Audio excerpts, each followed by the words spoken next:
मोठ्यांच्या पोरांना आवरा. पंतप्रधान, मुख्यमंत्री, गृहमंत्री म्हणजे राज्य घटना नव्हे. आपल्या पोतडीतून कोणालाही क्लीन चिट द्यावी हे चिटरचे काम झाले. लीडरने आपले अवकात पाहून वागले पाहिजे. गाडीसमोर कुत्रे आले म्हणून राजीनामा मागितला जाईल असली राजकीय विधाने बेजबाबदार होय.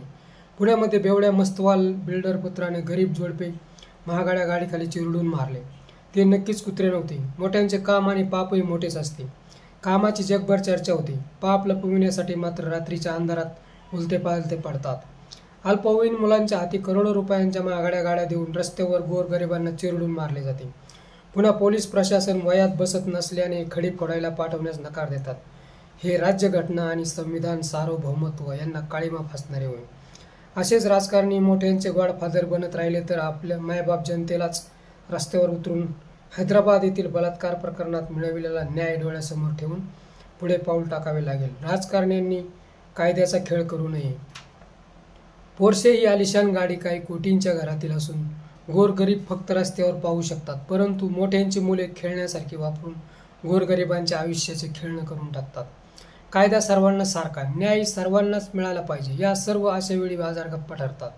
आपल्या देशात सध्या लोकसभा निवडणुकीचा कुंभमेळा चालू असून राजकीय पक्ष फायदा उचलण्यासाठी मैतांच्या टाळूवरील लोणी उचलण्याचा प्रयत्न सुद्धा करतात. अग्रवाल परिवाराचे साम्राज्य म्हणजे सोनेरी लंका होय. त्यात अनेक ज्ञात अज्ञात राजकीय कलाकारांचे हात अडकलेले आहेत. ईडी सारखाच हा व्यवसाय असल्याने आपण कोणाच्या कापलेल्या करंगळीवर धार सोडली नाही तर कपड्यांची सिलाई केव्हाही उसवली जाईल व आपण समाजासमोर उघडे नागडे पडू शकतो. हा डर सगळ्यांनाच आहे. इमाने इतबारे सर्वच घडलेल्या प्रकरणावर पांघरून घालण्याचा प्रयत्न करत आहे, पण हे प्रकरण वाटते तेवढे सोपे नक्कीच नाही. असली बिथरलेली पोरं बाल सुधारगृहात नव्हे तर खडी फोडायला पाठवायला हवी.